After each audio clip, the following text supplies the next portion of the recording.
What's up, guys? Welcome back to Crypto Weekly Review, home of the Wolf Pack, your number one source of cryptotainment to get you through the bear market. That's my bear market intro. Are we still in a bear market right now? Well, I don't really think so. However, Bitcoin got a nasty pullback after a beautiful January rally. In nomine Patris et Filii et Spiritus Sancti. Ooh, we got a little bit of a nasty dump here, but we were expecting it. I mean, we had the bearish divergence here on the entire moon move. It's got to roll over. It's got to reload and take out 25K, which I believe it's going to do. Now, we were in a bear flag. It was looking like it was going to dump, and we got one, but this one was news driven. It just needed a catalyst, a reason to flush, and it's back into a bear flag. But what concerns me is actually this bar right here. We had taken out this bar. It makes me think we're going to roll over again, especially with this bear flag. Come down here, test 2172, and probably down into the lows, maybe even test the bear abla, and maybe even test that low 20K range where I will be buying.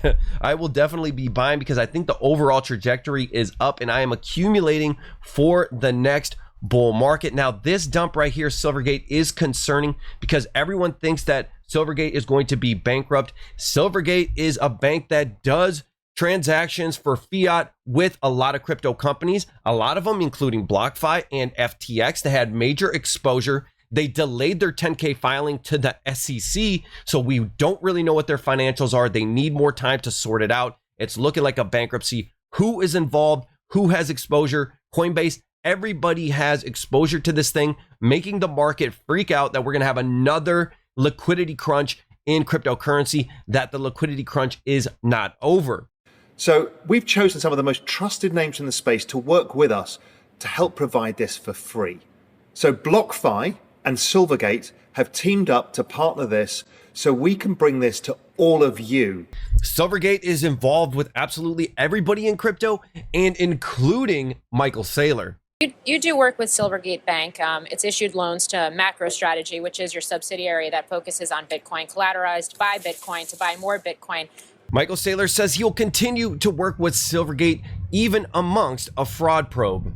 In addition to the headlines today that it is in the midst of a U.S. fraud probe over the FTX Alameda dealings. Would a bankruptcy in Silvergate cause MicroStrategies to sell off their Bitcoin? Is Michael Saylor's number finally up? Well, probably not. It seems like they are not over collateralized. You know, we're nearly 4x over collateralized by, 25% loan to value, and, the irresponsible crypto banks, we're doing under collateralized loans. So basically, I want to hear about this, homie. I said forget about it, cuz. Hex on the daily chart has had an amazing rally in 2023, almost up 400% at one point. This is me on the right watching Hex do what it does.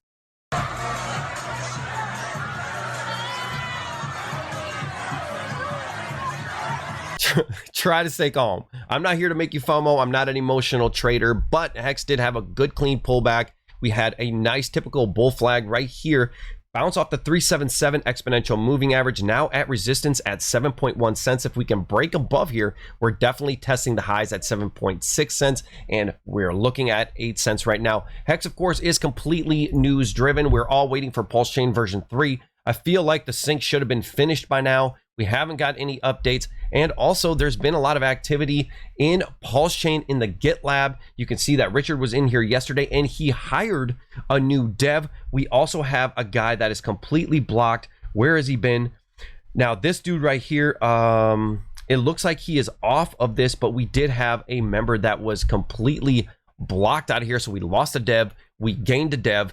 There's been a lot of rebranding going on with Hex. Maybe the lawyers with the SEC thing, they are telling you to rebrand, so people have a good, clear image of what Hex really is. I think Hex is moving and it could decouple from the rest of the market if it corrects. If we do get that version 3 update, I think it's going to be big FOMO. Now, we did have one whale with 127 million Hex. He did end up selling like 40 million or so. He has 90 million left. Expect volatility, expect pullbacks. It's not a good, clean, straight up ride, but overall, the general consensus is up if the market, of course, doesn't nuke.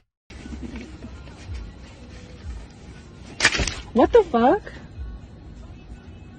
These markets can rug pull in the next couple weeks. I'll get into that in a second, but first, the market is actually melting up. Now, the S&P 500 is a nice leading indicator for Bitcoin, and it is absolutely ripping. Last week, we had a Federal Reserve governor that does not vote on the rate hikes say that we could pause in mid to late summer. This caused the market to go into an absolute frenzy, and it was at the perfect time because this is typically where the markets bounce. This is the bear market trend line. We got above it, making me bullish. And look, we were testing it for days right here. And the Fed Bostic, he said that we're going to maybe pause later on in the summer right at the bear market trend line. I thought it was actually going to break, but we had this massive rally, which shows you how sensitive the markets are right now to what is going on with rate hikes and the Federal Reserve. Traders on Wall Street are bracing for a volatile couple of weeks as we have a make it or break it moment in the stock market for 2023. This does, of course, trickle into the cryptocurrency market. It can drag us up or push us down. We've had a violent, awesome rally in 2023.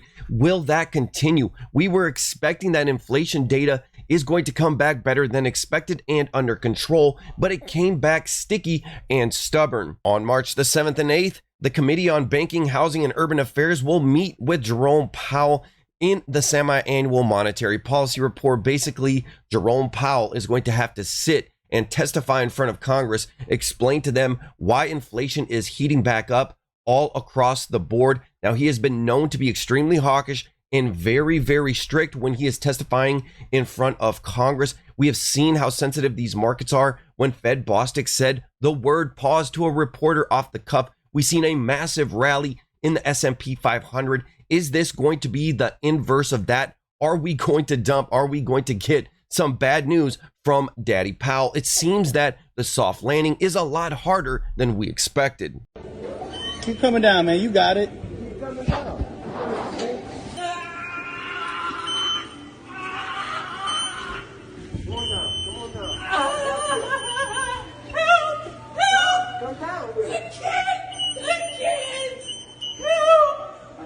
Come down. Come down. Just keep coming down. Whoa. Get whoa. Oh, wait, I'm in the way. I really hope that he can manage that soft landing. Right now, some people are saying no landing. Some people are saying a hard landing late summer, causing the Fed to pivot. Remember, if the Fed has to pivot, that means asset prices are collapsing. So I really want to see that soft landing. And some of that is going to be dependent on the data that's coming out. On Friday, March 10th, the U.S. jobs report, the non-farm payrolls are coming out. Now, the Federal Reserve has a dual mandate. They control inflation. They also control the labor market. So they want to see a good labor market. Right now, it is way too tight. In January, it came back way hotter than expected. And remember, a good labor market, a too strong labor market is bad, okay? Because we are living in clown world and everything is upside down. Now, the labor came back at 3.4%. That is the lowest since 1969. We are projecting a 3.5%. So if there's more layoffs, that will maybe cause the Federal Reserve not to raise 50 basis points, which is good for the market, okay? So if the labor market is slipping on Friday, that is good for the market. Go figure, okay? So now projections and analysts across the board are expecting it to remain resilient and annoyingly hot. This could cause the market to put on the brakes and go off a cliff this Friday. So I think it will dump the market and I'm going to be buying the dip, but it doesn't have to. Remember, January FOMC, Jerome Powell said disinflation 15 times, and we saw a moon rocket rally across the board, across the indexes, into Bitcoin and your favorite shitcoin. Everything swelled up, and that's what will happen if he sits in front of Congress and he's dovish. Also, we're expecting to add 217,000 jobs. That is already hot. The expectations are already hot. But we could beat the expectations, hope for a lot of layoffs, and that could also rally the market into the weekend. Now, that is just the pregame. The actual big finale, the big show is next Tuesday, the 14th, when we have the actual CPI print. And then on the 22nd, Jerome Powell is going to give us that rate hike. People are expecting it only to be 25 basis points, but we do have the CME projecting a 30% chance that it could be a 50 basis point rate hike. these projections are up 3% from last week already, and they're going to change as Jerome Powell testifies before Congress. We're going to see if he's bullish or bearish, and the market's going to react very, very violently either which way. Now, the CPI thing, dude, the CPI, there are rumors and people are talking about the CPI is going to come back hotter than January, not just hotter than expectations. We don't have the expectation projections yet. They're like somewhere between 6.1 and 6.4%. January CPI came back at 6.4%. Now, people are talking about it could be 6.5% if it comes back actually hotter, dude.